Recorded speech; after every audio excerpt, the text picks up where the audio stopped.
Suspension is what allows your wheels to follow the road and what keeps your backside and spine from getting pulverized. It's also a topic that confuses a lot of riders, and I'm guessing part of that confusion comes from the language used to describe suspension. It's pretty unique. So today on RevZilla, I'm giving a class on suspension lingo. Let's open up the shop manual.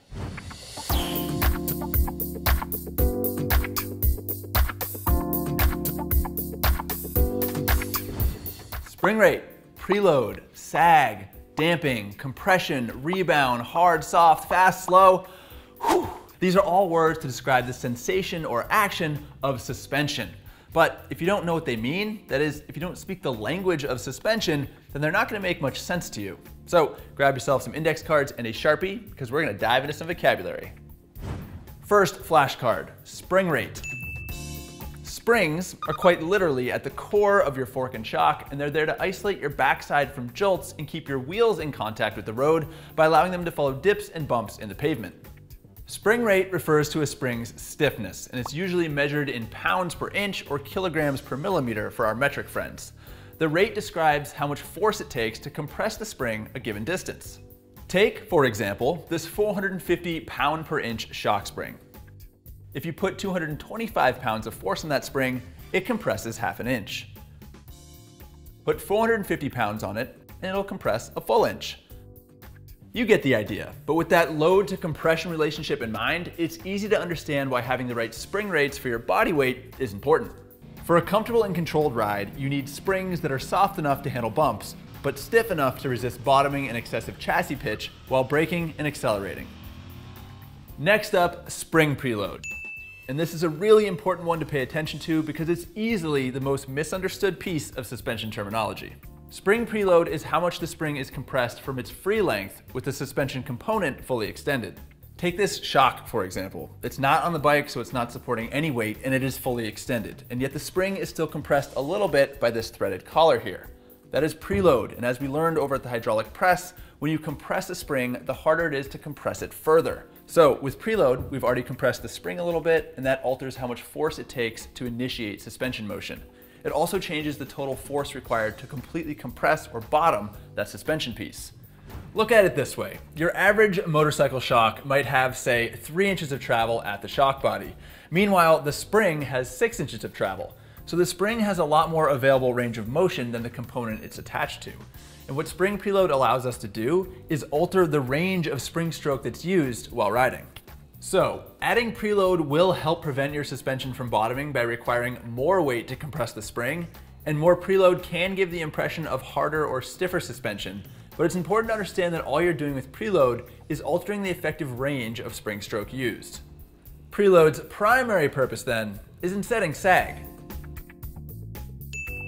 If you've ever been around a conversation about suspension, you've no doubt heard the term sag. It's our next vocab word, it is a foundational suspension metric, and it's the first thing you're going to check and adjust when setting up your suspension.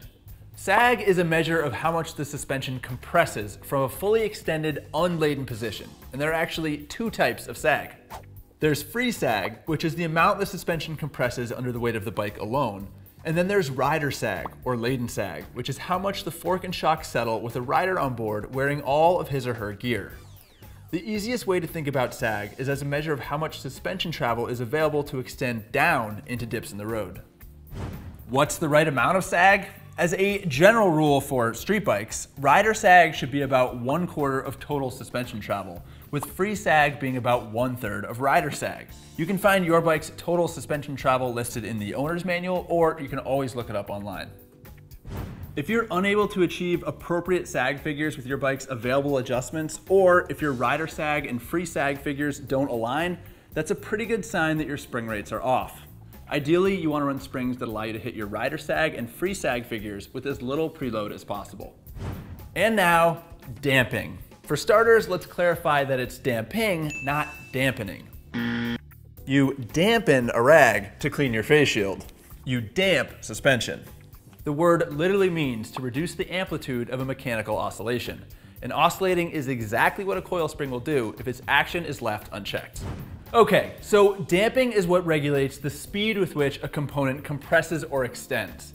And we get damping with oil. Forks and shocks are filled with oil that's forced through a hole or some other restriction as the component compresses or extends. The oil's resistance to flowing through that restriction creates a damping force, and that acts as drag to slow down and control suspension motion. Take this syringe. It's easy to move the plunger back and forth when it's empty. But when you're drawing water up into it or trying to force water out, it's harder to move the plunger due to the water's resistance to flowing through the tip. The same thing is happening in your suspension. Without damping, the inertia of a wheel hitting a bump might push the suspension all the way up through its stroke, and then it's going to pogo back uncontrollably. Damping is important because it keeps spring action in check, which is critical to traction, comfort, and handling. Basically, you don't want your suspension behaving like a pogo stick. Now that you know what damping is, the idea of compression damping ought to be easier to understand. Compression damping is the damping force that's created as the suspension unit is collapsing or compressing.